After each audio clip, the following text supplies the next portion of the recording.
Acéphale and the Collège of Sociologie, where we can see apparently serious French intellectuals celebrate a night ritual called l'expérience de la joie devant la mort. They had to meet in a certain point in a wood during the night and make the experience of the la joie devant la mort. It was a ritual of this kind that made Benjamin furious. No? You remember that Klossowski always says that he remembered Benjamin's doing like that and saying, "Vous travaillez pour le fascisme." You work for fascism. But the same in the domain of art. There is a strict link between avant-garde, the practice of avant-garde, and liturgy.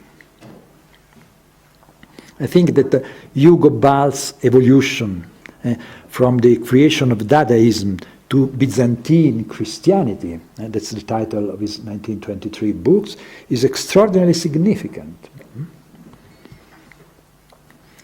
I think it would not be incorrect to say that the overcoming of artistic creation pursued by Dadaism and avant-garde pointed in the direction of a purely liturgical gestuality, whose ultimate consequence is the role of performance in contemporary art.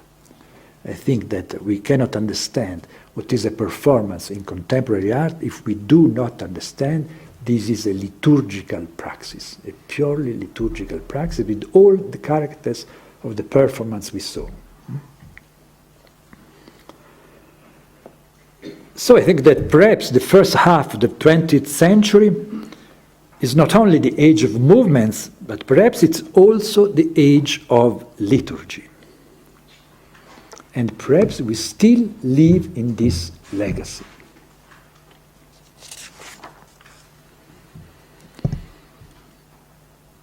If we go back now to the history of the Church, we see that in 1947, after the huge crisis of the Second World War, the Pope Pius XII presents the encyclical Mediator Dei, on liturgy precisely, where causal theory were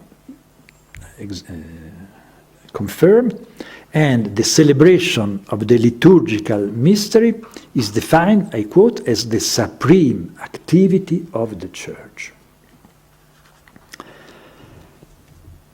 But if we ask now, what is the ultimate nature of this mystery?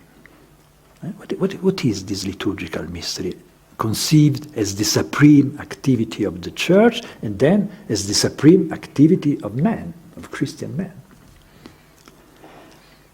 The answer, I think, can only be political.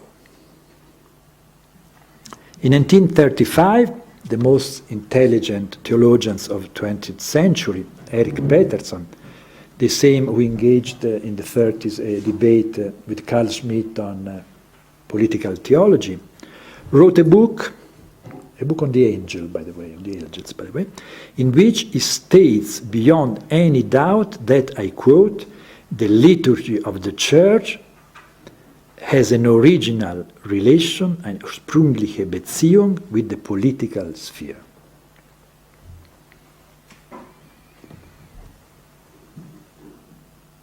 In any case, the hypothesis with which I would like to conclude is that the liturgical paradigm of praxis, this liturgical paradigm of praxis, has exerted a decisive influence on both ethics and politics of modernity. In this sense, I would suggest that the Western conception of ethical and political action has been shaped by the idea of office, officium. And perhaps we can't really understand Eichmann's case without the reference to this idea of an office, of an officium. This is why, following a methodological principle I firmly hold, according to which archaeology is the only way to have access to the present, I'm now deeply engaged in an archaeology of the office. Thank you.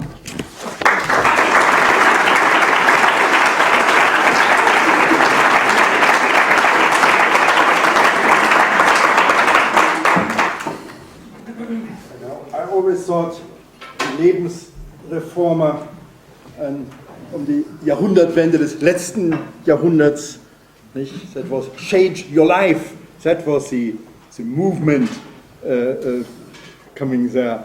And there were a lot also of changing the different religious, new religion, Christengemeinschaft, Rudolf Steiner, all this kind of thing.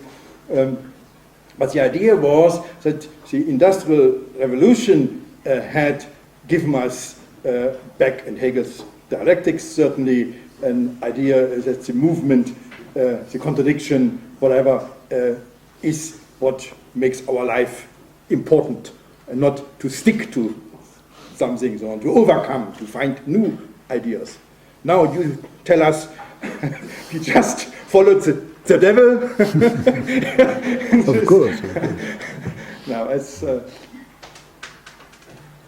it's one of your amazing things, you know.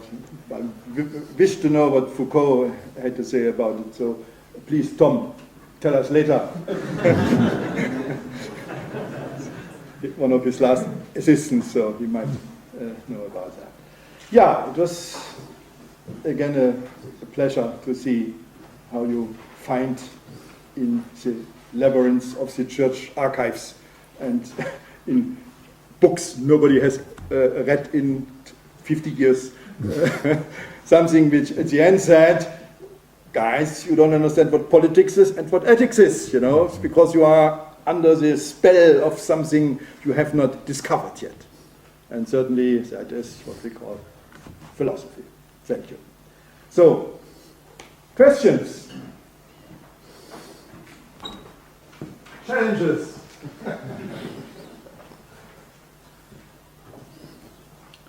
Yes, Greg, please. So, this is a question about the Eucharist, and in the context of encyclicals and these official meetings in which the church gets together and decides how it's going to keep going by proposing these new kinds of rules or these kinds of practices.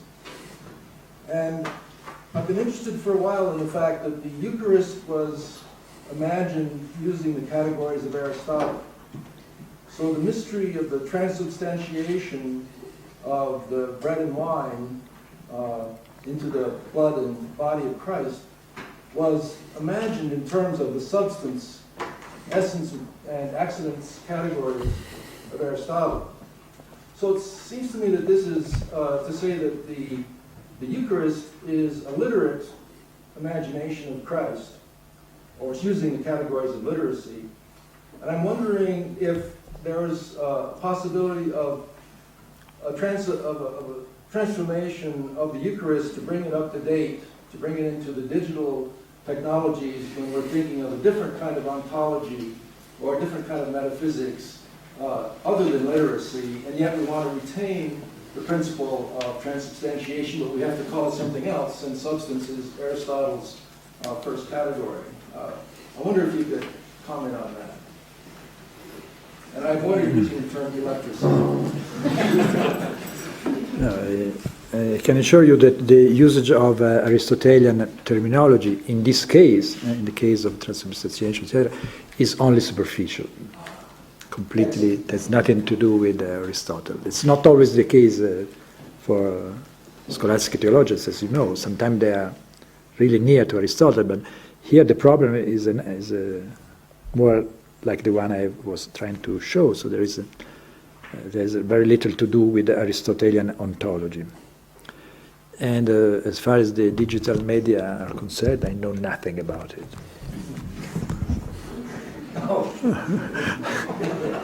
No Aristotle in there? How is it possible? I will tell Pierre.